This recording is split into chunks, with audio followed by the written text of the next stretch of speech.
Hola, hola, bienvenidos a mi canal. Yo soy Fer López y hago contenido sobre salud mental y fe cristiana.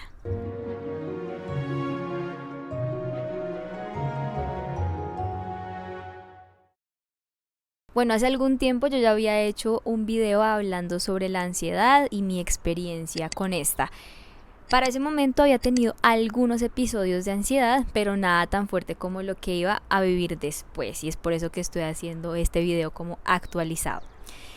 Obviamente yo le pedí a Dios que me sanara de esto, que me sanara de la ansiedad, de los ataques de ansiedad o ataques de pánico.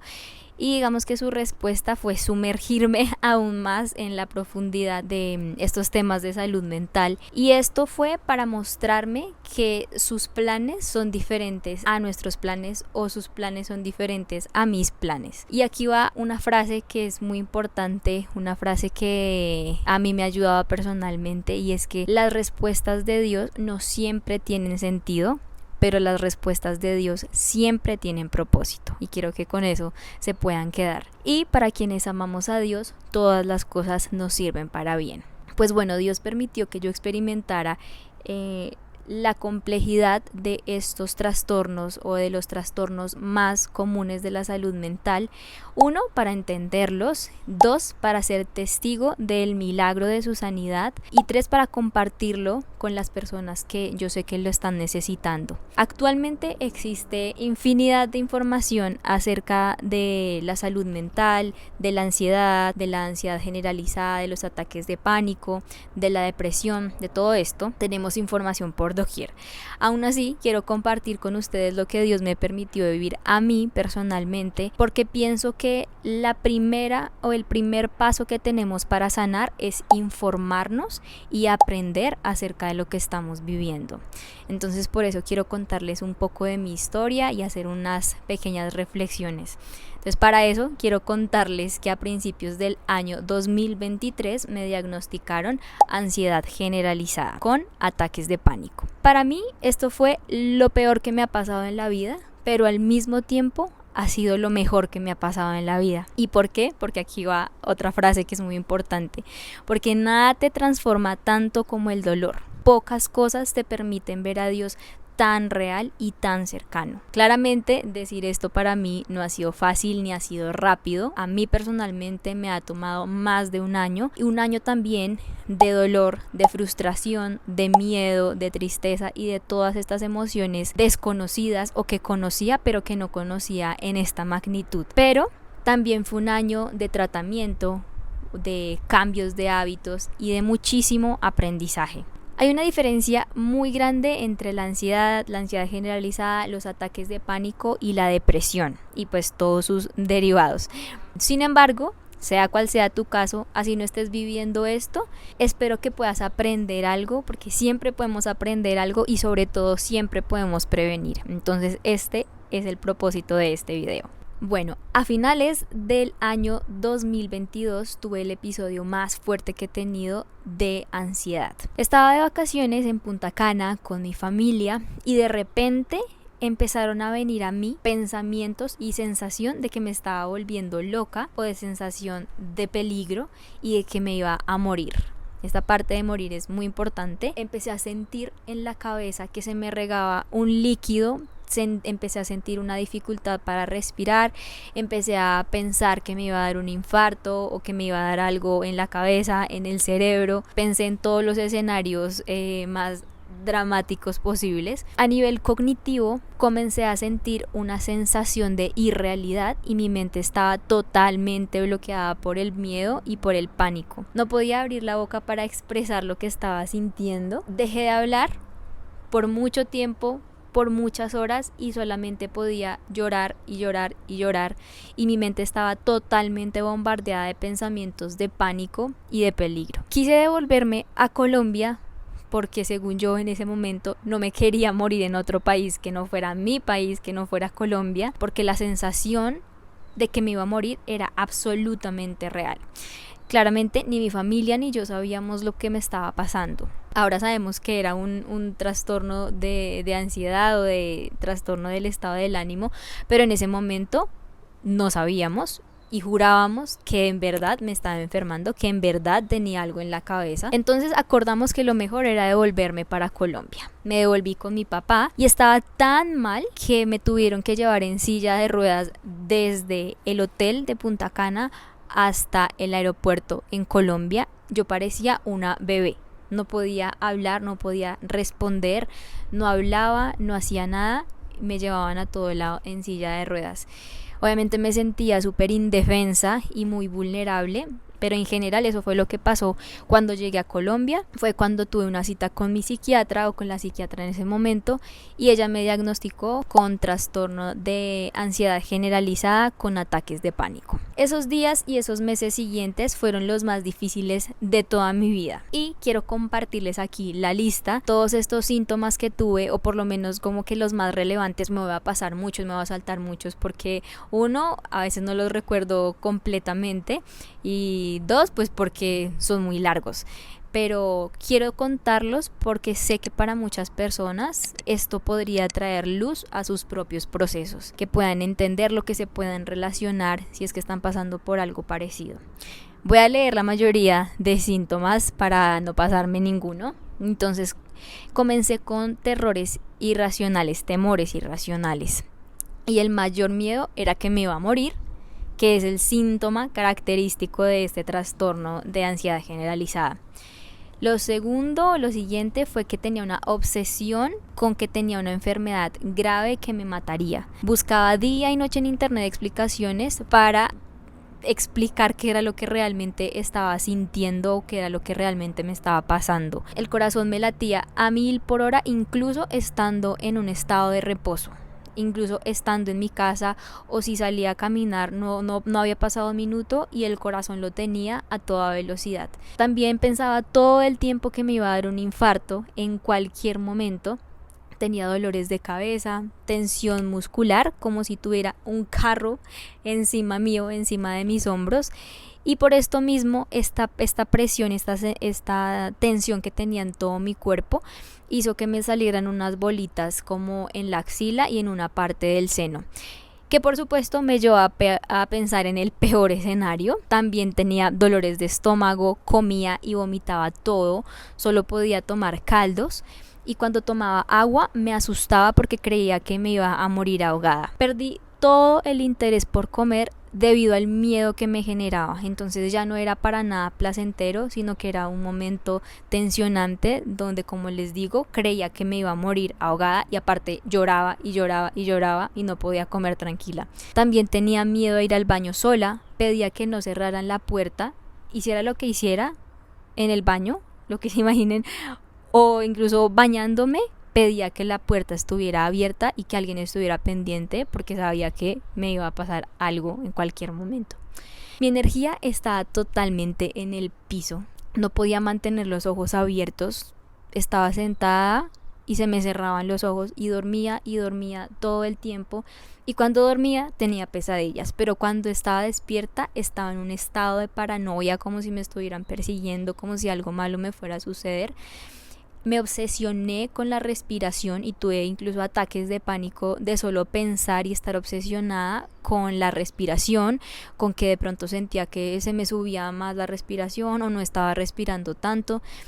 Empecé a tener pánico para salir de mi casa, incluso para caminar aquí mismo en mi conjunto. La vida se me paralizó, literalmente se me paralizó. No salía de mi casa y me daban miedo los centros comerciales.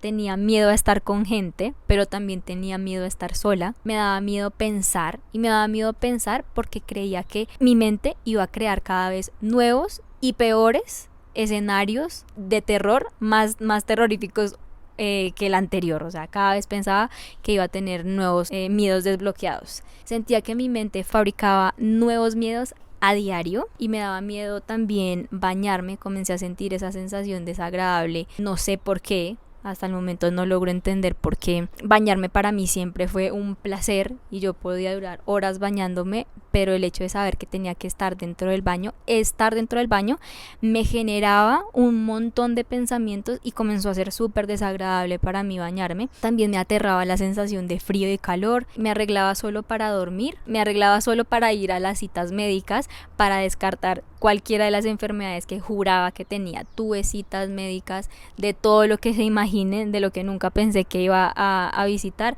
Lo visité creyendo o queriendo descartar cualquier enfermedad.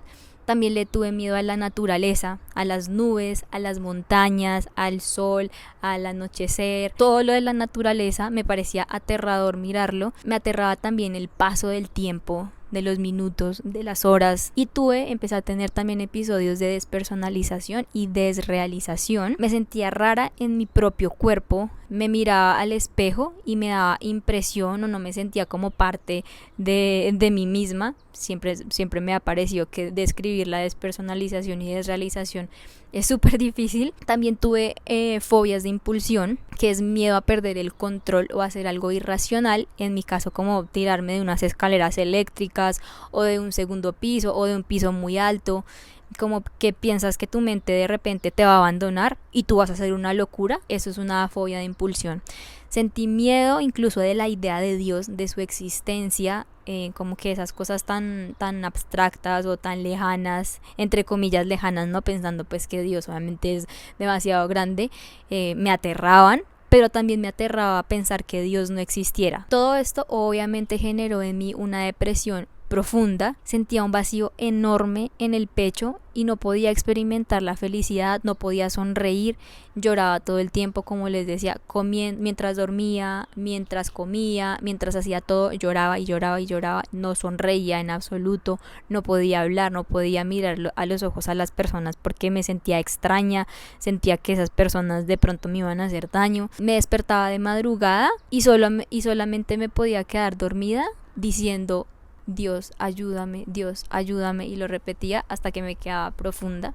Absolutamente nada me emocionaba, ni siquiera las películas que antes yo amaba, que es de mis planes favoritos, ni siquiera eso me subía el ánimo. Sentía miedo de ver películas porque no sabía si me iban a generar nuevos pensamientos y desbloquear nuevos miedos. Estuve convencida de que nunca más volvería ni a sonreír ni a disfrutar. Me sentía desprotegida y en constante peligro. Me obsesioné con los abrazos. Quería que todo el tiempo me estuvieran abrazando. Quizás me sentía así como protegida. También la palabra de Dios no me traía ningún tipo de consuelo. En un momento específico, no fue durante todo el proceso, pero en un momento específico leía la Biblia, leía las promesas, las personas me mandaban pasajes bíblicos y para mí era súper desagradable leerlos, no podía confiar en que fueran reales. Fue una relación y un momento difícil. Claramente después eso cambió. Mi mirada estaba todo el tiempo perdida, miraba un punto fijo por horas y horas y no miraba a nada más. Dejé de hablar por horas, incluso por días dejé de hablar. Cuando me acostaba y me levantaba el otro día, me sorprendía de pensar que todavía estuviera viva. En este momento eso suena chistoso, pero en el momento en que lo estaba viviendo fue traumático, porque la sensación de que te vas a morir es muy real y literalmente abría los ojos y yo decía, no puedo creer que esté viva.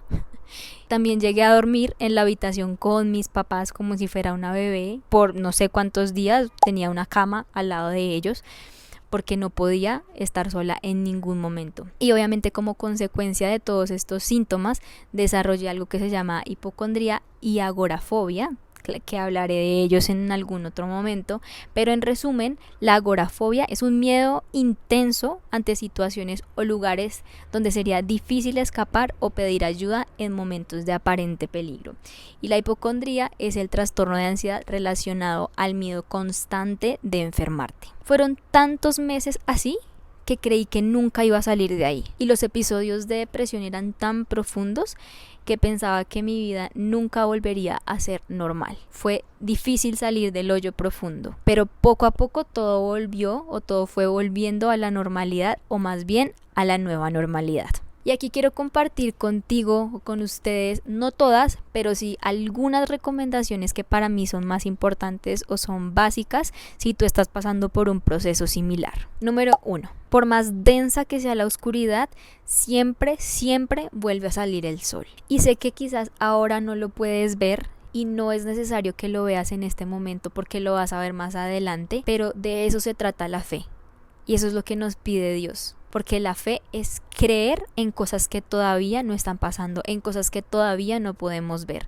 Así que es importante en este proceso repetirte frases y decirle a tu mente frases específicas como: ahora no lo veo, pero sé que lo voy a ver. Ahora no estoy sana, pero sé que voy a estar sana. Ahora es difícil confiar, pero voy a confiar. Decido confiar en que Dios va a tomar el control de esta situación y voy a volver a ver la luz. Número 2. No solo se trata de esperanza, también se trata de paciencia. ¿Por qué paciencia? Porque este proceso va a tener días dolorosos y va a tener días incómodos. Pero no rendirse y esperar, incluso cuando duele, es un arte y una habilidad muy importantes en la vida, pero especialmente en estos temas de salud mental. Y para tener paciencia hay que aprender a vivir un día a la vez. Yo, por ejemplo, en ese momento me decía mucho, ahora lo sigo diciendo, esta frase de un día a la vez, una hora a la vez, un minuto a la vez. Como que incluso lo dices en voz alta y es una manera de recordarte que no puedes tener el control de todas las cosas. Simplemente tienes que vivir el presente. Como dice la Biblia en una parte, las preocupaciones de hoy son suficientes para hoy. Y Dios dará lo necesario para suplir ese día. Entonces yo solamente me tengo que ocupar por una hora a la vez, un minuto a la vez, un segundo a la vez si es necesario. Entonces esta parte de la paciencia es muy importante. Y si el presente es muy difícil de soportar, como yo lo sentí muchas veces en mi proceso, me recordaba otra frase que me gusta mucho de una serie que se llama The Chosen, probablemente ustedes la conocen, un capítulo específico donde Jesús está hablando con Santiago. Santiago tenía una enfermedad muy complicada, una condición física muy complicada, y estaba con Jesús, o sea, Jesús lo podía sanar evidentemente, pero lo que nos enseña esta historia con Santiago y el propósito de que Santiago no fuera sano también es un poco para mostrarnos esta frase que en inglés es hold on a little longer y en español es solo espera un poco más. Esta frase me recordaba o me enseñaba a tolerar la frustración y a convivir un poco con la incomodidad que definitivamente hace parte de nuestra experiencia como seres humanos y simplemente esperar que en algún momento esta incomodidad o esta situación desaparezca. Obviamente quisiéramos que se fuera, pero no siempre la vida es así y lo que a nosotros nos compete o la mejor estrategia que podemos tener es esperar un poco más, porque Dios siempre va a traer un refrigerio para nuestra alma y para nuestra mente. Número 3. No se trata solo de confiar o de esperar sin un propósito. Se trata de confiar en que Dios tiene un propósito. Aquí es importante que recuerdes que Dios va a traer la ayuda necesaria en el momento necesario. Quizás tú dices, yo necesito toda la ayuda en este momento, pero solamente Dios sabe cuáles son los planes que tiene con tu vida, que son mayores y a veces diferentes a los que nosotros tenemos. Entonces Él sabe que quizás el día de mañana va a tener una persona que va a venir a tu vida, que te va a dar una palabra que te levante. Él ya tiene el psicólogo que te va a poder atender, Él ya tiene el curso que te va a poder ayudar, Él ya tiene la terapia que te va a poder ayudar a salir adelante. Entonces es necesario confiar en que Dios ya tiene la ayuda que tú vas a necesitar en el momento en que la vayas a necesitar. Así que suena muy sencillo, pero no te rindas. Y no te rindas, ¿por qué? Porque no has probado todas las herramientas que Dios tiene. Quizás piensas que lo has probado todo, pero incluso en este momento cada vez se están inventando más y más estrategias para ayudar en todas las áreas de la vida, pero específicamente en salud mental. Dios está capacitando a personas, Dios está llamando a personas para que cada vez creen las soluciones que vamos a necesitar. Entonces no te rindas porque no lo has intentado todo. Y siempre habrá algo que Dios puede traer para sanarte. Y cuando confíes en esto, cuando realmente logres confiar en esto, vas a ver cómo algo de ánimo y de esperanza va a volver a estar en tu corazón y en tu mente. Número 4. Un gran porcentaje, altísimo, no sé cuánto, pero muy alto para sanar, es moverte. físicamente moverte y mentalmente, claro que también tiene un significado, pero en este punto quiero hablar de la importancia que tiene físicamente levantarte de la cama, porque en estos procesos de salud mental sueles paralizarte y sueles pensar que el lugar más seguro del mundo no te trae la paz, pero sueles pensar que estar metido en tu cama te trae tranquilidad y te trae un poco de calma. Pero la verdad es que yo descubrí en el pasado, sigo descubriendo en el presente y sé que seguirá siendo así en el futuro, que moverte y salirte de la cama, aunque al principio sea difícil, es de las mejores estrategias que existen. Seguramente existe evidencia también científica de esto, existirán algunos estudios de esto, pero tú lo puedes probar. Yo lo probé en mi vida, empecé a levantarme aunque no quería, a hacer muchas cosas aunque no quería, aunque me resultaba incómodo, pero luego me di cuenta de que este movimiento también trajo muchos beneficios a mi vida. En otro video que también hice acá sobre la depresión, decía también la importancia de moverse, porque yo empecé a ir a clases de baile, esto me devolvió un poquito como el gozo, incluso la misma energía física que el cuerpo va perdiendo. Entonces, moverte, ponlo en tu lista número 1 de prioridades. Y con moverte también me refiero a buscar ayuda. En mi caso, yo encontré una herramienta que obviamente sé que Dios la puso en mi camino. Ellos se llaman Desansiedad. La voy a dejar en la descripción, porque siento que fue un tratamiento psicológico que me ayudó a salir como ustedes no tienen idea, y sé que les puede ayudar a ustedes también, porque uno, te capacitan y te informan de qué es lo que te está pasando, te dan un poco de respuesta a todas estas dudas que tienes de lo que te está pasando, y dos, te dan estrategias físicas y mentales para poder ir saliendo poco a poco. Entonces eso también significa moverte.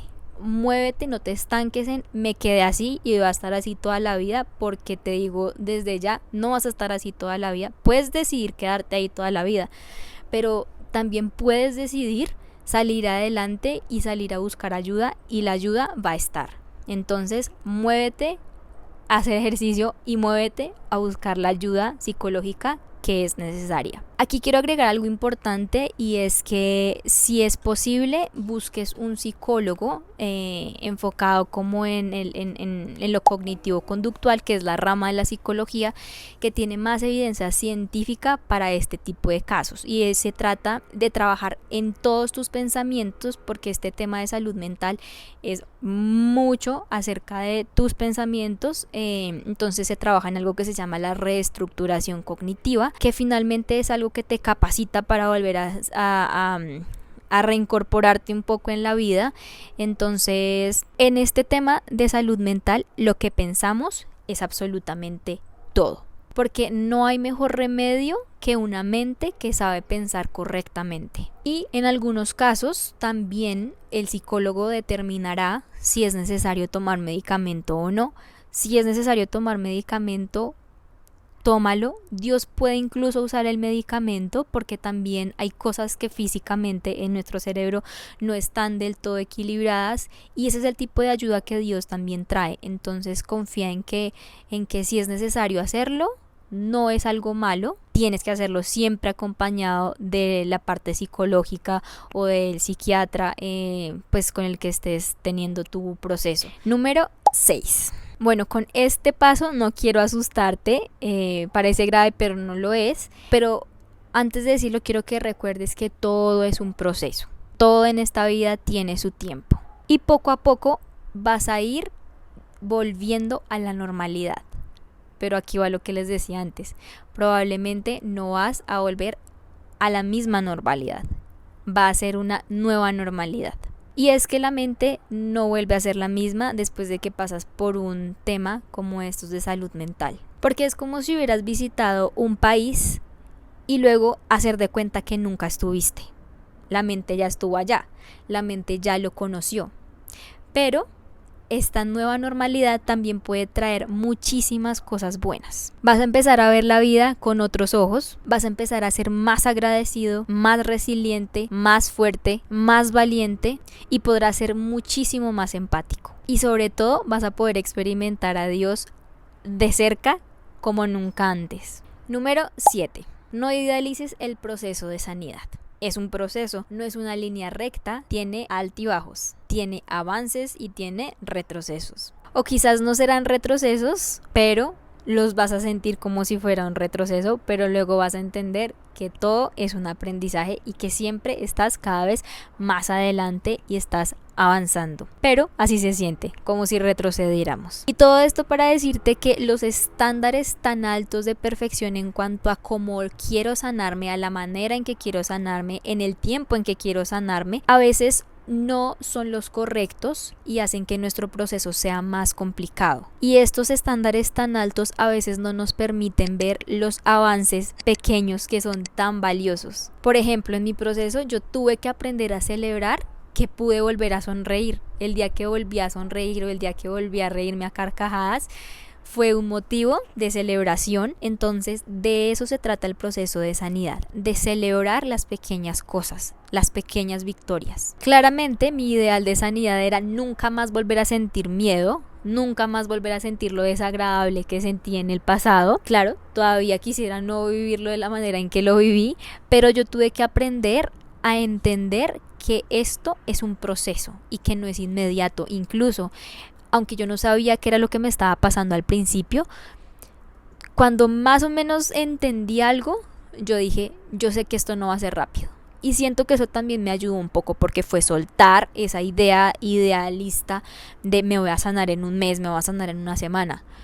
Claro, Dios lo puede hacer, pero también a Dios le gustan los procesos, le gustan los tiempos, porque eso nos pule y porque eso nos acerca más a Dios y porque así le gusta a Dios trabajar. Entonces entender que el proceso no va a ser inmediato es clave en ese proceso. Pero mientras eso sucede debemos aprender a celebrar las pequeñas victorias. Como te decía, yo tuve que celebrar que pude volver a comer, que pude volver a disfrutar de la comida, que pude volver a bañarme sola, que pude volver a dormir sola, que pude volver a disfrutar de la naturaleza, que pude volver a trabajar, que pude volver a relacionarme con personas, que, o sea, la cantidad de cosas que empiezas a aprender y empiezas a valorar es increíble. Entonces es importante que te fijes en esto. Celebra las pequeñas victorias y no idealices el proceso de sanidad. Número 8. Entre más rápido le quites la máscara al miedo y dejes de huir,